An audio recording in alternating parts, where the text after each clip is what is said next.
Bueno, todos los días pasan casos lamentables aquí en la República Dominicana, más cuando tienen que ver con muertes, crímenes y cuando se vuelve mediático por las personalidades que involucra, ¿verdad? Personalidades que se dan a conocer,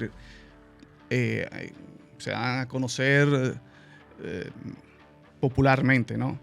Y uno llega hasta cierto punto a sentir una empatía con esa persona que tú nunca has visto en persona, ¿no? Eso es gracias al poder que tienen los medios.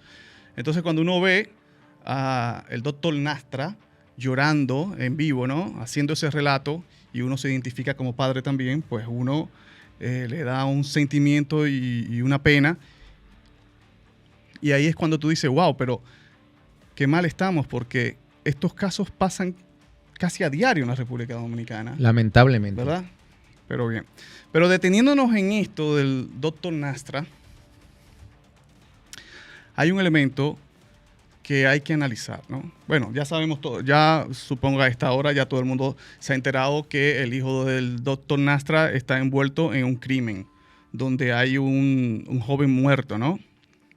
Y que a mucha gente se le hace difícil pensar que un hijo del doctor Nastra esté involucrado en un acto de, vamos, casi como de rateros. O sea, porque no se metió a robar un banco, ¿verdad? Sino un acto delictivo común que uno pudiera pensar que es producto de la marginalidad, de la necesidad económica que muchos jóvenes tienen. Pero en este caso, suponemos, ¿no?, que este joven no tenía necesidad, por lo menos económica, de estar asaltando personas. Y más a una persona que por las características que nos han dado a conocer no eran personas millonarias. O sea, el botín era poco, ¿no? Entonces uno se pregunta, pero ¿y qué pasa aquí? O sea, ¿qué motiva a un joven que tiene su futuro prácticamente asegurado en un país donde muchos jóvenes no lo tienen? ¿Qué lo motiva entonces a meterse en estos actos delictivos? Entonces, ahí es donde yo veo la figura del padre. Y la figura del padre, aquí en el caso del doctor Nastra,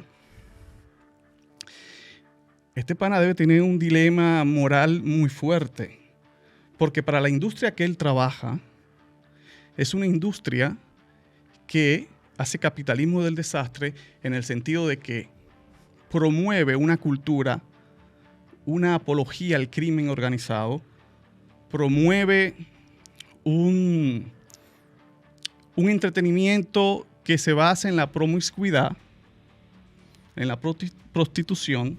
En los vicios. En los vicios, explotando eso porque los representantes de eso, los que promueven eso, sacan dinero de eso y él trabaja en una empresa que sencillamente promueve eso. Porque cuando escuchamos las canciones de, por ejemplo, el Alfa, lo que promueven es eso. Sabiendo que el Alfa es una persona que no es un criminal,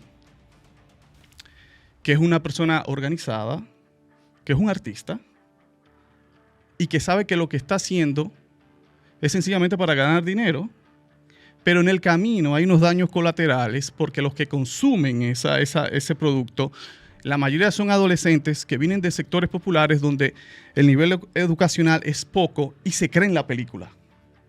Y se creen lo que estos exponentes están diciendo. Se creen que atracar, que traer los kilos de Colombia. Eso es una bacanería, ¿tú me entiendes? Eso es una bacanería. Entonces, ya ahí hay jóvenes que aún no tengan la necesidad económica de meterse en estos problemas, sí tienen una necesidad de ser bacanos, de pertenecer a un grupo que ellos ven como inspiracional. O es simplemente la necesidad de pertenecer a un grupo, según la psicología infantil y la psicología de masas. En la medida que tú no te sientes parte del grupo, en esa medida tú estás rezagado, estás deprimido, no perteneces, simplemente no eres, porque no estás siguiendo los códigos del grupo, no te estás adaptando para tú entrar a ese grupo. Entonces te ves en la obligación o en la necesidad de adoptar esos comportamientos de lo que estamos hablando, de delincuencia, de vicios, etcétera, para que tú te sientas que eres, ni siquiera ya parte del grupo, simplemente yo soy.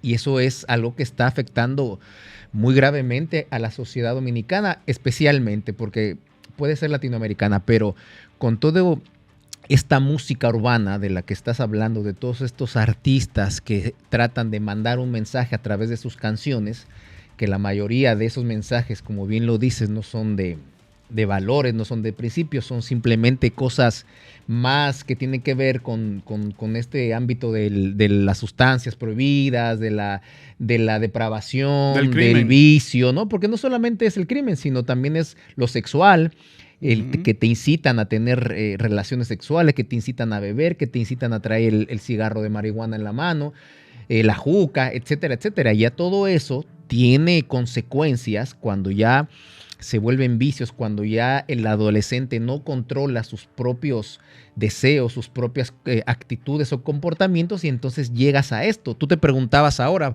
¿qué necesidad podría tener el joven Wesley Vincent, el hijo del doctor Nastra? ¿Qué necesidad económica pudiera tener que lo lleva a tener esta organización con estos 3 amigos para poder delinquir? Porque quizá nos estamos enterando lamentablemente de este caso que en ese contexto perdió la vida un joven de 19 años. Pero a lo mejor lo han hecho otras veces. ¿No te has preguntado que ahora eso se supo, pero quizá lo han podido hacer otras veces? A lo mejor también pudieron matar a otras personas que nosotros no conocemos, o simplemente han asaltado a más personas.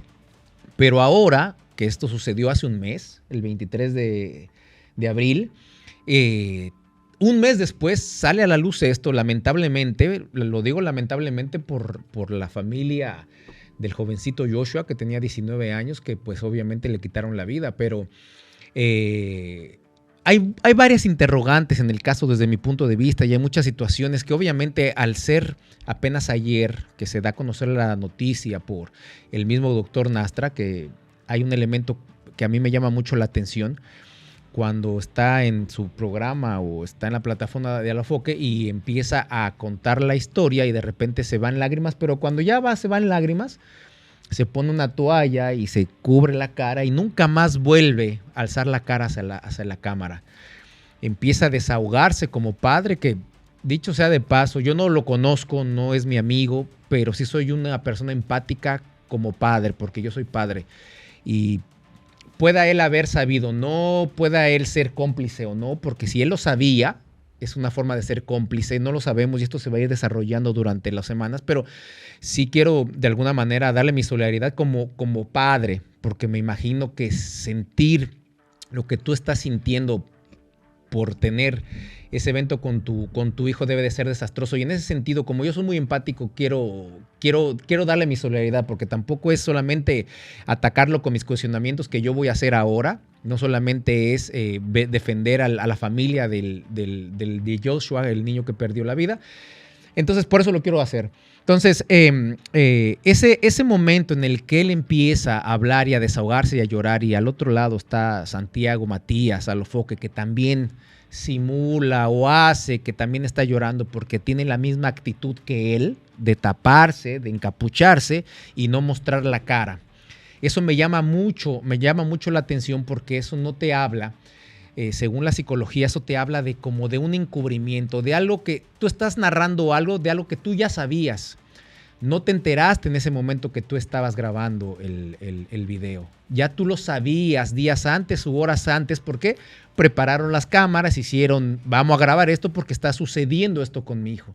Entonces, de alguna manera, esa actitud que él tiene al cubrirse y a estar lágrima y lágrima, a mí me hace pensar que él ya sabía de lo que había hecho su hijo días atrás, para mí.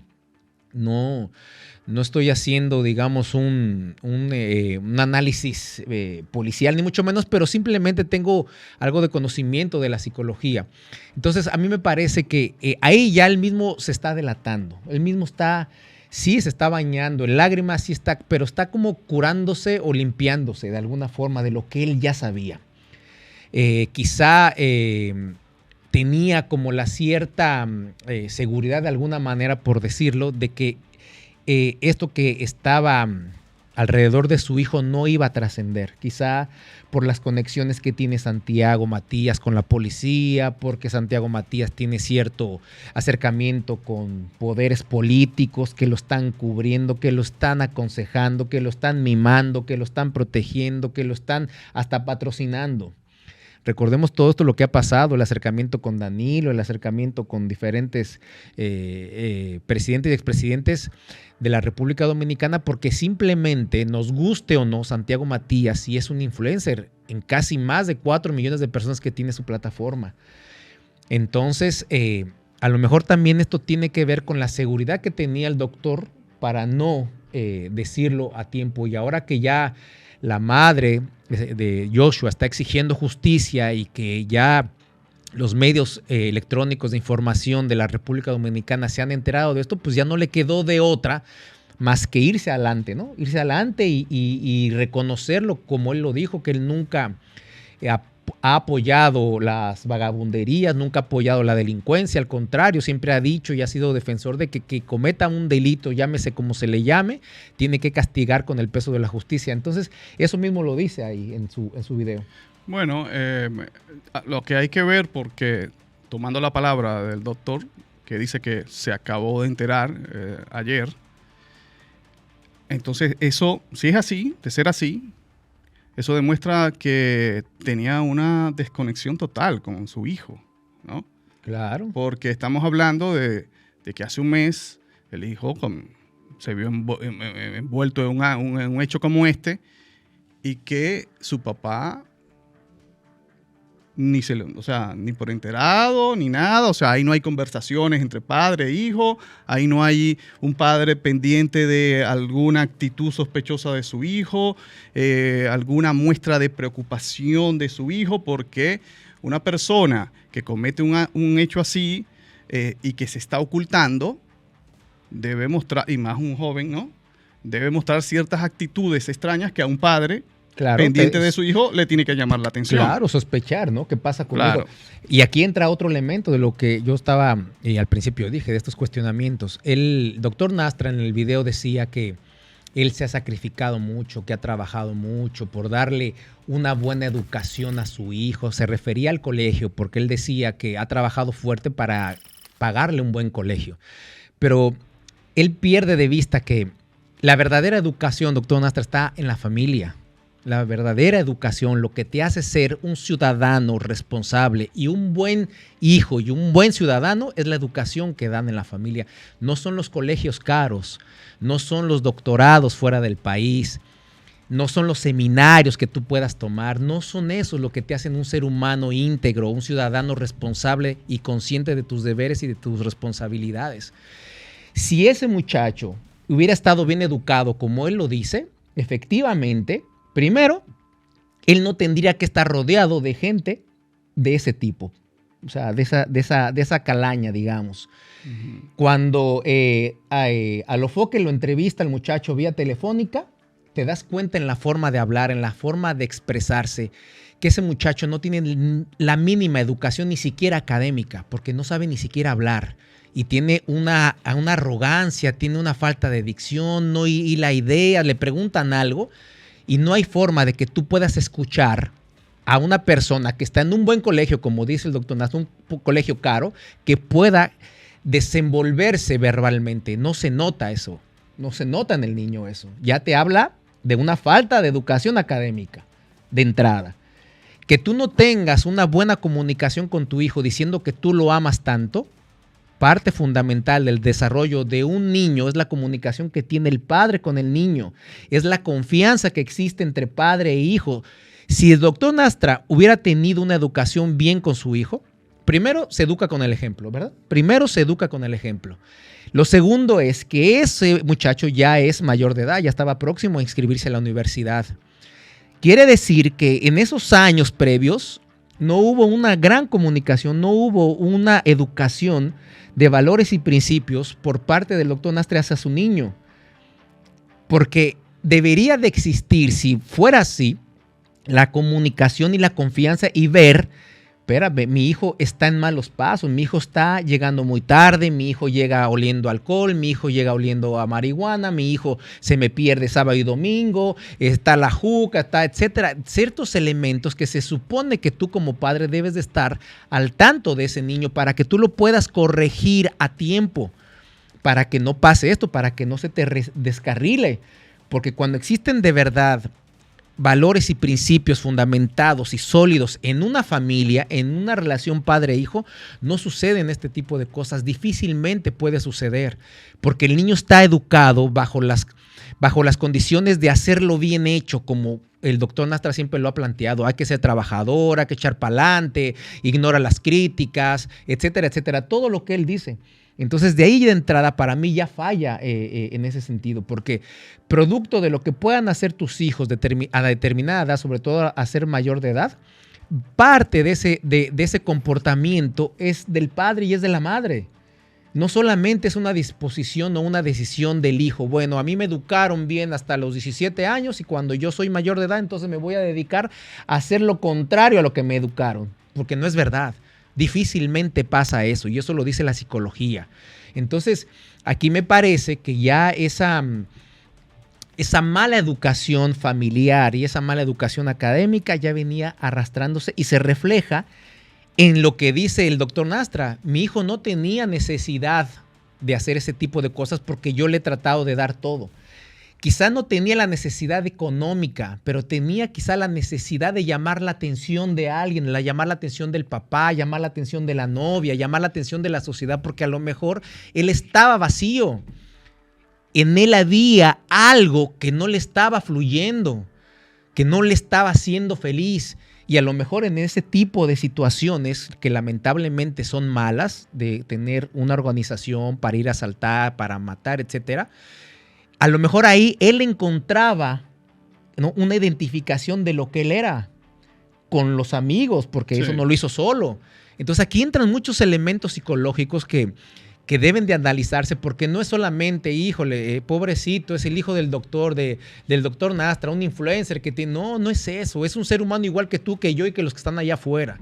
El problema es que aquí hay un niño también, un joven de 19 años que perdió la vida por la actitud de esa gente. Que como bien sabían, estaban en una discoteca, no habían hecho un recorrido para ver a quién asaltaban, ellos no sabían si el niño traía un reloj de marca, si traía camisa Gucci, que tú pudieras ver, porque ya el hijo del doctor Nastra estaba dentro de la discoteca. Entonces no hubo, digamos, un scouting, ¿verdad? De decir, aquí hay un tipo que tiene un iPhone 15, que tiene un reloj Hublot, que tiene tal cosa, para que entonces tú pudieras identificar a un tesoro, digamos, ¿no? O sea, una gente que traía de verdad dinero. Era un muchachito humilde. Vean las fotos de Joshua. Era un muchachito que no aparentaba ni tenía encima cosas que pudieran hacer que el hijo del doctor Nastra dijera, fulano y perengano, vamos a hacer esta vuelta. Algo pasaba y algo pasa en el hijo del doctor Nastra, y eso tiene que ver mucho con el comportamiento mismo del doctor Nastra. Sí, ejemplo, educación de un padre hacia un hijo. Y a mí lo que me sigue resonando es la dicotomía y en el dilema en que está ahora envuelto el doctor Nastra, que está en una industria que promueve esos valores. Entonces, cuando tú te sientas, por ejemplo, yo tengo 3 hijas, ¿no? 2 de ellas son adolescentes. Cuando yo me siento con ellas y yo veo la música que se ha establecido como establishment ahora mismo, que es para los jóvenes, que es la música urbana, cuando tenemos figuras como Toquicha, que son los ídolos de esos adolescentes. Entonces, dice, bueno, pero ¿de qué habla Toquicha, por ejemplo? ¿O qué es lo que está promoviendo el Alfa? Y te lo estoy diciendo yo, que no soy conservador, yo que soy consumidor de heavy metal toda mi vida, yo que tuve un programa por 10 años aquí en la República Dominicana llamado La Avanzada Metálica, donde se exponían los grupos más extremos, ¿me entiendes? Pero el metal, que siempre fue acusado de satánico, por ejemplo. El satanismo, para los metálicos, era una forma de rebeldía hacia lo establecido. ¿En qué sentido? Hacia la Iglesia católica, por ejemplo, que era lo establecido. Utilizaba... Hacia la represión moral y física. Bien. Utilizaban entonces el enemigo de la Iglesia católica, creado por la propia Iglesia católica, que es el diablo, el infierno, como una muestra de rebeldía, y por eso la vestimenta negra y todo eso. Una muestra de rebeldía, como también mostraban una muestra de rebeldía hacia los acontecimientos bélicos cuando no estaban de acuerdo con la guerra, ¿me entiendes? Otros grupos mostraban un interés intelectual de investigar sus raíces culturales, y ahí tenemos bandas como Iron Maiden. Nada de eso fue entendido por la prensa y fue satanizado. Ahora, el heavy metal nunca fue establishment en estos países. Nunca fue establishment, o sea, era otro mercado. Nunca fue apoyado ni irradiado, como lo está haciendo ahora, apoyado y irradiado, este tipo de influencia que llevan esto, que han creado estos artistas, como Toquicha, como el Alfa, y de lo que hablan: prostitución, droga, crimen. No hablan más nada. Pero no son satánicos, porque dentro de las letras hay historias dentro de las letras donde el criminal que va a hacer un acto vandálico se presigna o le pide a Dios que lo bendiga. O sea, son cristianos. Y que corone, como dice el Alfa. Bien. Entonces, lo que yo te digo es, por ejemplo, el Alfa, y te lo repito, no es un delincuente, es un tipo trabajador, es un tipo que hasta honesto puede ser. Pero está vendiendo una fábula a unos jóvenes que se lo están creyendo y que están viendo que eso es lo bacano y que eso es lo que está adelante. Sí, se lo están creyendo por la carencia de educación, por la falta de oportunidades, por la mala sistema educativo que hay en este país. Se la están creyendo porque las familias dominicanas no están unidas, la mayoría, no quiero decir todas porque ahorita van a decir, pero está viendo esa desunión familiar que cada quien agarra por su lado en las familias dominicanas. Por eso están sucediendo cada vez más hechos como estos de asesinatos, de homicidios, de bandas, de delincuencia. Ayer y antes de ayer, en un colmado de La Guayiga, alguien se apareció afuera y empezó a disparar como loco y mató a una mesera. Hay antes de ayer igual en un barrio de Villamella salieron bandas y se empezaron a entrar a tiros. Todos los días en la República Dominicana hay hechos así de jóvenes, así como el hijo del doctor Nastra. ¿Qué está pasando en las familias dominicanas? ¿Qué está pasando con el gobierno que no tiene control de eso? Eso es lo que preocupa. Todos los días nosotros no sabemos ¿cuántos adolescentes pierden la vida por actos de esa manera? Ahora, como bien lo dijo Maracayo al principio, porque como el doctor Nastra es una influencer, una persona conocida y está en la plataforma más vista por los jóvenes en la República Dominicana, sale este caso. Pero ¿cuántos más hay que nosotros no sabemos, que no nos enteramos? Entonces, algo está pasando con el movimiento urbano, algo está pasando con esos influencers que están siendo de alguna manera cómplices para que estos comportamientos de estos jóvenes sean esos. Porque ahora de lo que se trata, y tú escuchas a un joven, es vamos a coronar. ¿Y claro, qué significa vamos a coronar? O sea, vamos a llenarnos de dinero y de cosas materiales a como dé lugar, no importa cómo lo vayamos a obtener. Lo que importa es que nosotros seamos los mejores del barrio. Lo que importa es que nosotros seamos los arquetipos de los muchachos que están ahí. Porque si yo traigo un Fendi, yo soy ya me vuelvo gente porque estoy vestido de marca. Y mientras más tengo, más... Y mientras más tengo que demostrarlo. Entonces, eso es parte de lo que yo estoy diciendo, de la no educación de la familia. ¿Dónde está la mamá del doctorcito? ¿Dónde está? ¿Dónde está la abuela? ¿Dónde están los tíos? ¿Dónde está esa gente que se supone que debe de darse cuenta de lo que van haciendo los jóvenes para corregirlos a tiempo? Así que yo espero que esto y la justicia y el Ministerio Público haga su trabajo adecuadamente, lo haga sin influencia, lo haga sin apoyos que puede llegar a tener a Alofoque, porque se sabe todo lo que él aglomera para que realmente la familia del joven Joshua pueda recibir justicia. Así que vamos a tener que hablar en los próximos días. No sé si quieras decir otra cosa más, pero... No, olvídate que de aquí para adelante es que más especulaciones van a haber, más cosas van a salir, ya tú sabes, todo el giro que siempre se le dan a los casos aquí. Así que estaremos al pendiente.